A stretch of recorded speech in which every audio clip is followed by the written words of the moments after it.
Basically Vanchit Bahujan आघाडीची भूमिका मी 3-4 वेगळ्या पद्धतीने सांगतो. सर्वात पहिली गोष्ट आता जर सांगायची झाली तर महाराष्ट्राभर एक गोष्ट आपण समजून घेऊया, की महाराष्ट्राभर राजकीय अस्वस्थता खूप आहे. आज लोकांना असं वाटतंय, की त्यांनी जो मतदान केलंय ते मतदान रिफ्लेक्ट नाही होत आहे. हे एका बाजूला ई-व्ही-एमवरती शंका लोकांच्या बाजूने येतीये. दुसऱ्या बाजूला पुढच्या इलेक्शनमध्ये एस-आय-आरच्या वतीने जो घोळ होणार, त्याच्याबद्दल लोकांच्या मनामध्ये खूप शंका आणि भीती आहे, की एस-आय-आरमुळे आपलं नाव कापलं जाईल का? वोटिंग करता येईल का? त्याच्याहून मोठी खळबळ ही महाराष्ट्रामध्ये अजून एका कारणामुळे झाली आहे, की लोकांना एका बाजूला वाटतंच आहे, की मतदान केलेलं खऱ्या ठिकाणी गेलंय का? एस-आय-आरचा प्रश्न आहे. पण दुसऱ्या पक्ष आपण जर विपक्षाची गोष्ट बघितली, तर लोकांनी ज्या लोकांना निवडून दिलंय, म्हणजे भाजप नको म्हणून जो पर्याय लोकांनी निवडलाय तोच पर्याय भाजपमध्ये आपल्याला जाताना दिसतोय. 2021 2020 मध्ये नाही 2021 मध्ये शिवसेना फुटली. शिवसेनेचे निवडून आलेले आमदार, खासदार हे भाजपमध्ये गेले. त्याच्यानंतर 2023 मध्ये राष्ट्रवादी काँग्रेस फुटली. लोकांनी भाजपच्या विरुद्ध निवडून दिलेले आमदार, खासदार हे परत भाजपमध्ये गेले. त्याच्यानंतर 2024 मध्ये जे महाविकास आघाडीचे आमदार आणि खासदार निवडून आलेले, त्याच्यात आपण बघितलं असेल की 6 शिवसेने उभाटाचे खासदार हे भाजपमध्ये गेलेत. अ, काही आमदार हे भाजपमध्ये जाण्याच्या वाटेवरती आहेत. त्याचबरोबर आज जर आपण दिल्लीतल्या घटना बघितल्या, तर आजच सुप्रियाताई हे महाराष्ट्राच्या 8 खासदारांना घेऊन नरेंद्र मोदीची भेट केल्या गेलेत. त्यांनी पब्लिकली काल प्रेस स्टेटमेंट करून सांगितलंय, की ही जी चर्चा होतीये, ही महाराष्ट्राच्या डेव्हलपमेंटबद्दल आहे, पण ते सर्रास खोटं आहे. आजची जी चर्चा होतीये, ती भाजपला डिलिमिटेशन बिल कसं पास करता येईल, त्याची मदत करण्यासाठी ही राष्ट्रवादीच्या खासदारांबरोबर ही बैठक झालेली आहे. आणि तेच बघत असताना दुसऱ्या बाजूला चर्चा ही कायम चालूच आहे, की राष्ट्रवादी काँग्रेस, शरद पवार गट हे भाजपबरोबर जातील किंवा भाजपबरोबर विलीन होतील किंवा अजित पवार गटामध्ये विलीन होऊन ते भाजपबरोबर जातील. दुसऱ्या बाजूला आपण जर बघितलं तर सुप्रियाताईच्या ज्या मुलीचं लग्न झालंय, ते लग्न एका कट्टर आर-एस-एस, बी-जे-पी फॅमिलीमध्ये झालंय. त्यांचेच जे वडील होते, ते विधान परिषदेला उभे होते आणि राष्ट्रवादींनी त्यांच्या विरुद्ध म्हणजे विधान परिषदेच्या आमदारकीला तिकीट न उभं करता त्यांना बिनविरोध नागपूरमधनं विधान परिषदेवरती पाठवण्याचं काम केलं. तर आपल्याला एका बाजूला दिसतं, की भाजप महाराष्ट्राला लुटतोय. महाराष्ट्राची जी काही मागच्या वर्षामध्ये वाईट परिस्थिती झाली, ती भाजपच्या राजकारणामुळे झाली. आणि दुसऱ्या बाजूला जे भाजपला विरोध करण्याचं नाटक करतायत, त्यांनीच पडद्यामागनं भाजपशी हातमिळवणी केली. आणि ह्या परिस्थितीमध्ये वंचित बहुजन आघाडीकडे खूप जास्त लोकांचा ओढ वाढतोय. आपण बघितलं असेल तर कालच्या एका दिवसात मी 3 वेगळ्या शहरांमध्ये पक्षप्रवेश कार्यक्रम घेतलेत. मुंबईमध्ये बाळासाहेबांच्या हस्ते 3 मोठ्या गटांचे पक्षप्रवेश झालेत. आणि ह्याचा अर्थ एकच दिसतो, की खूप मोठ्या प्रमाणामध्ये तरुण वर्ग एका बाजूला आणि दुसऱ्या बाजूला राजकीय जाणकार वर्ग. हे दोन्ही वर्ग वंचित बहुजन आघाडी हा भाजपला हरवण्यासाठी एक पर्याय उभा राहतोय आणि मोर्चे बांधणी करतोय म्हणून वंचित बहुजन आघाडीकडे येताना दिसतोय. दुसऱ्या बाजूला महाराष्ट्रामध्ये वंचित बहुजन आघाडीची परवाच नवीन कमिटी निवडून आली आणि आपण जर बघितलं तर ही कमिटी खूप यंग, नवीन, तरुण अशी आहे आणि ह्या देशामध्ये जेव्हा खूप मोठ्या प्रमाणात युवकांनी आणि जेनझींनी मागच्या एका महिन्यामध्ये राजकीय अस्वस्थता हलवून स्वतःचा एक राजकीय प्रतिसाद उमटून दाखवला आणि धर्मेंद्र प्रधानांचा राजीनामा घेतला आणि बीजेपीला बॅकफूटवरती टाकलं. त्या परिस्थितीमध्ये जेव्हा एवढ्या मोठ्या प्रमाणात वंचितचे लीडरशिप ही युवकांच्या हातामध्ये येते, तेव्हा खूप सारे युवक नॅचरली हे वंचितकडे आकर्षित होताना आपल्याला दिसतात पण. दोन्ही बाजूंनी पक्ष निघाले हे काय बघता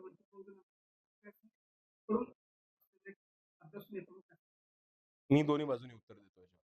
वंचित बहुजन आघाडीची भूमिका 14 एप्रिलला बाळासाहेब आंबेडकरांनी राजगृहावरती प्रेस घेऊन स्पष्टपणे सांगितली होती. आणि त्यांचं हेच म्हणणं होतं, की असंविधानिक, अँटी कॉन्स्टिट्यूशनल किंवा संविधानाच्या विरोधात जे उपवर्गीकरण आहे, त्याला आमचा संपूर्णपणे विरोध असणार आहे. हे ठामपणे बाळासाहेब आंबेडकरांनी भूमिका मांडली.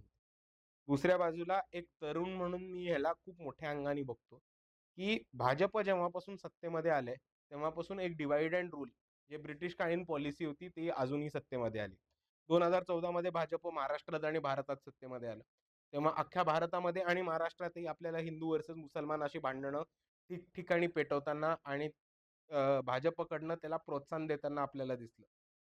हिंदू वर्सेस मुसलमान संपलं नाही, की 2022 मध्ये मराठा वर्सेस ओबीसी भाजपने महाराष्ट्रात पेटवलं. तो वाद अजून संपला नाही, की उपवर्गीकरणाच्या वेळे बौद्ध वर्सेस मातंग हा वाद भाजपने मिळवला. तर भाजपची हीच स्ट्रॅटेजी आहे, की दोन समाजामध्ये, दोन कम्युनिटीजमध्ये भांडण लावणं, तेढ निर्माण करणं आणि ती एक दोन समाजांसाठी तो विषय पेटता ठेवणं आणि त्या आगीवरती स्वतःचे राजकीय पोळी भाजणं ही भाजपची नेहमी राजकीय स्ट्रॅटेजी राहिली आणि आम्ही त्याच्या संपूर्णपणे विरोधात आहोत.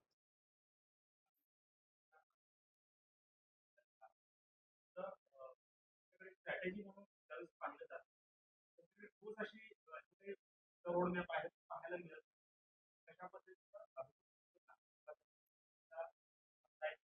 काय सल्ला काय? बघ, अभिजित डिपके हे स्वतः पॉलिटिकल स्ट्रॅटेजिस्ट आहेत आणि ते स्वतः पॉलिटिकल स्ट्रॅटेजी बनवतात. म्हणून त्यांना मी काय सल्ला दिला पाहिजे ह्याची अशी त्यांना काही आवश्यकता नाही. पण त्याच्याहून पुढे मी एवढंच म्हणेन, की सीजेपीचा पुढचा रोड मॅप काय आहे? हा तुम्ही सीजेपीलाच विचारावं. त्यांच्यासाठी मी उत्तर देऊ नाही शकत. आणि जरी मी उत्तर दिलं तरी ते त्यांच्यासाठी बंधनकारक नसणार आहे.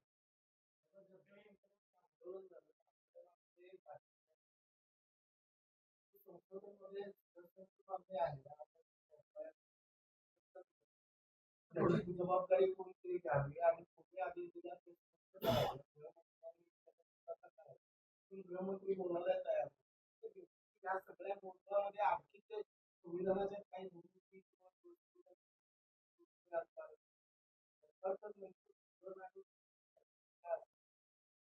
हा सगळ्या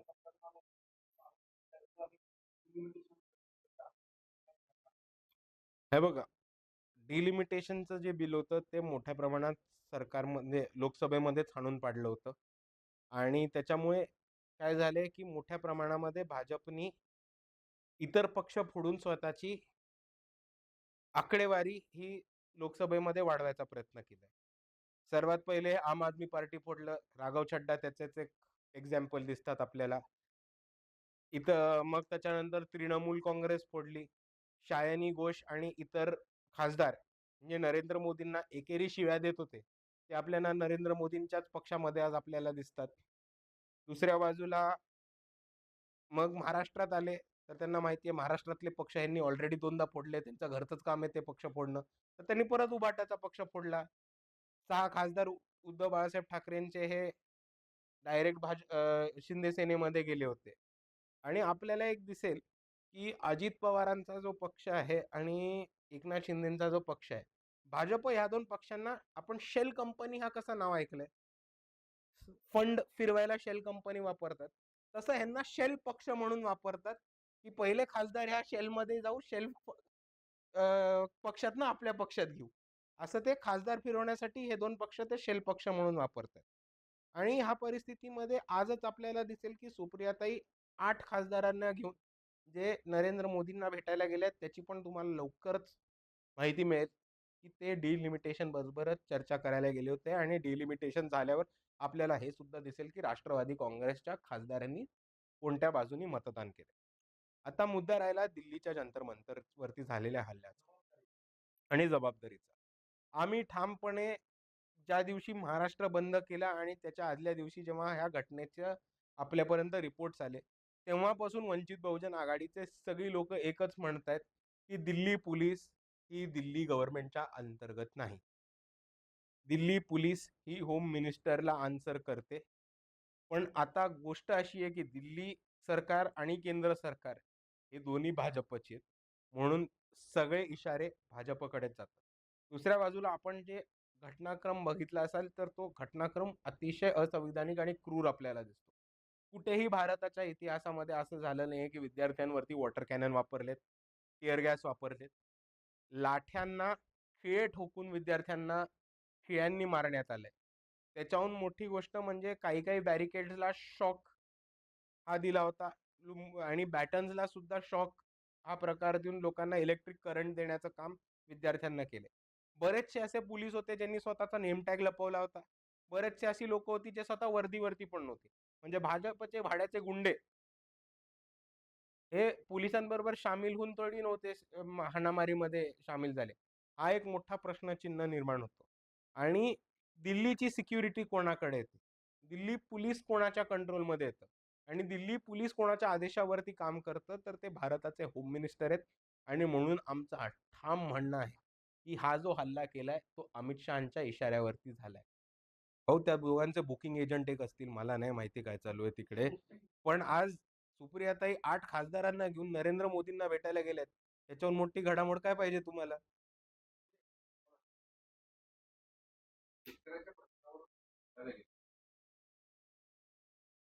मला नाही माहिती. मी विमानामध्ये कोणाशी मीटिंग नाही करत. विमानामध्ये का कोण मीटिंग करतं मला अजून नाही माहिती. ते तुम्ही त्यांनाच विचारा. असेल, पण आता ती हवेतली चर्चा जमिनीवरती येऊ दे, मग आपण पुढे बोलू त्याच्यावर.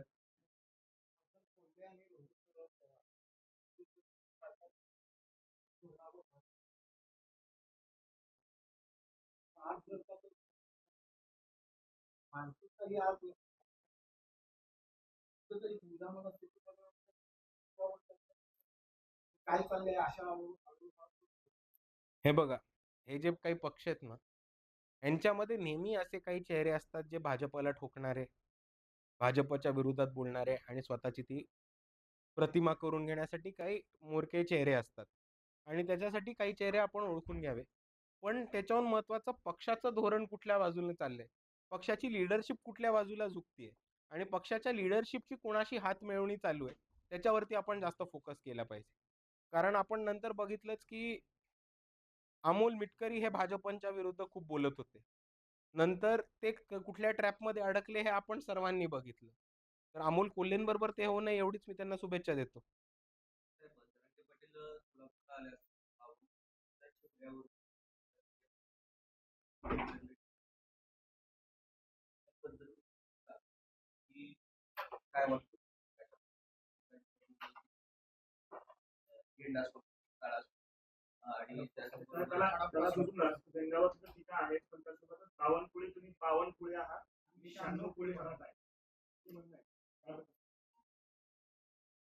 नाही, माझं हे नेहमीच वक्तव्य राहिले की खालच्या पातळीवरती टीका कोणाच्या आजारावरनं, कोणाच्या दिसण्यावरनं किंवा कुठल्याही राजकीय भूमिकांना घेऊन किंवा अनप्रोफेशनल, अनपॉलिटिकल, अराजकीय टीका कोणी कोणावर करू नये, हे माझं नेहमी म्हणणं आहे. कोणतरी एक ॲक्ट्रेस होत्या, मला त्यांचं नाव कधीच आठवत नाही. त्यांनी शरद पवारांबद्दल पण असंच काहीतरी बोललं होतं आणि तेव्हा पण माझी हीच भूमिका होती आणि ती भूमिका माझी आजच तशीच राहणार आहे.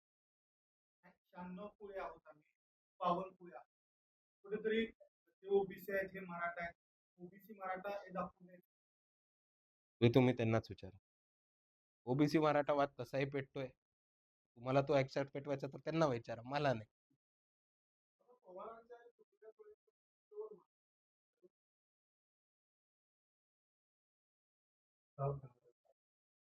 वंचित बहुजन आघाडी बोलतीये ना, मग आम्ही घाबरत नाही. जे घाबरतात त्यांना जाऊन विचारा.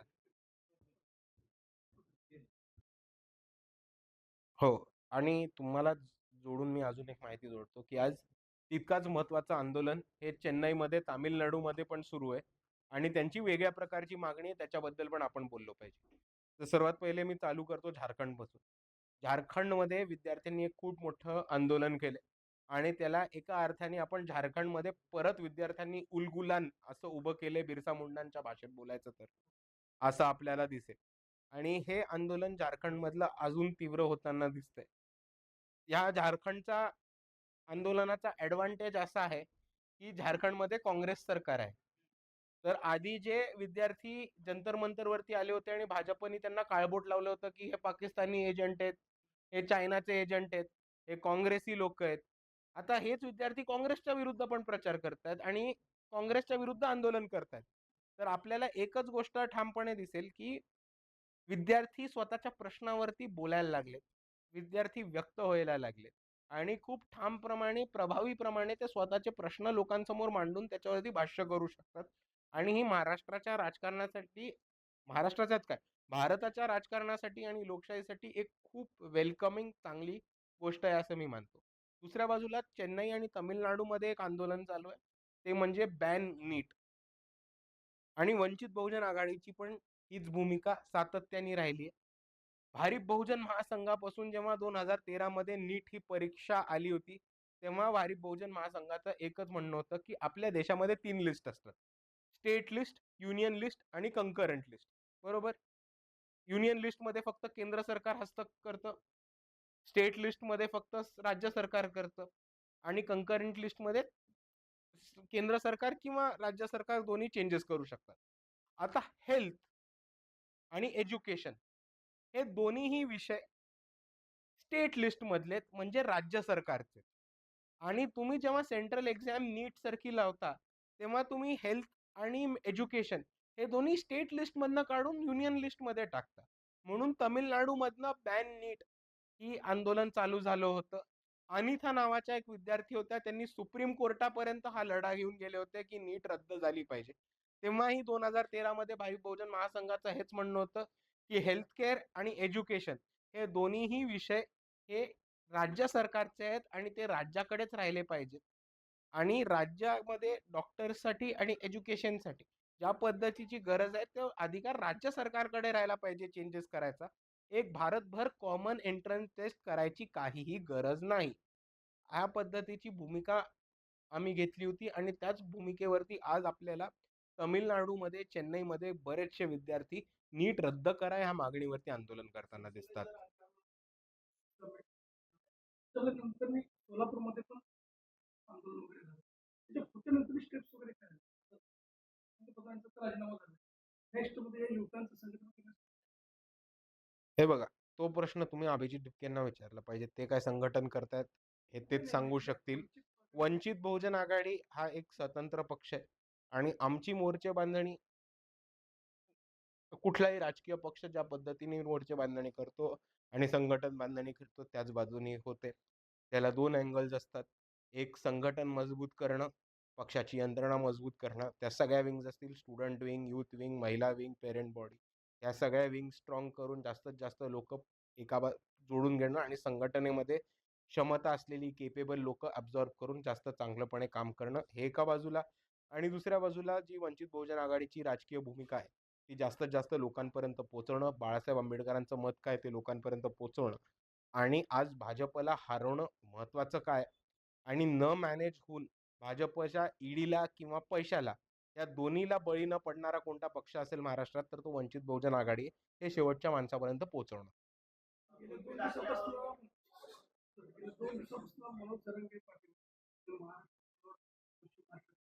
सोलापूरमध्ये पण आम्ही त्याच्याबद्दलचं वाटतं. वंचित बहुजन आघाडी हे एकमेव राजकीय पक्ष आहे ज्यांनी मराठा वर्सेस ओबीसी रिझर्वेशन वरती भूमिका घेतली.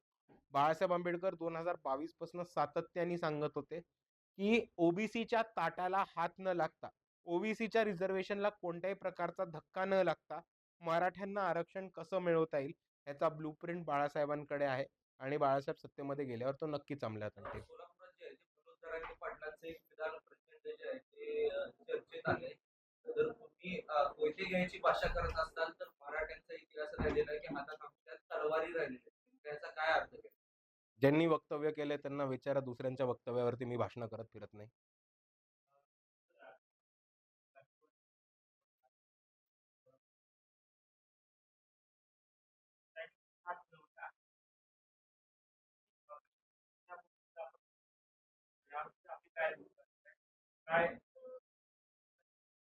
हे बघा, जी लोक भाजप बरोबर आहेत त्यांच्या बरोबर आम्ही हात मिळवणं करत नाही, ही आमची भूमिका आधीपासून राहिली. जेव्हा स्थानिक स्वराज्य संस्थेच्या पण निवडणुका होत्या तेव्हा पण बाळासाहेब आंबेडकरांचा सगळ्यांना हाच आदेश होता, म्हणजे जिल्हाध्यक्षांना, की स्थानिक पातळीवरती जी युती करायची आहे ती कोणत्याही पक्षाशी करा पण भाजप आणि त्यांच्या मित्र पक्षांशी नाही. आता प्रश्न हा आहे की ऑफिशियली राष्ट्रवादी काँग्रेस, शरद पवार गट याला आपण भाजपच्या मित्रपक्षांच्या गिनतीमध्ये कधीपासून घेणार? शरद पवार आतमधनं मदत करत असताना का ते ऑफिशियली त्या बाजूला गेल्यावर? हा प्रश्न आता जनतेने त्यांना विचारला पाहिजे. काय काय ऐकून आलं परत म्हणा.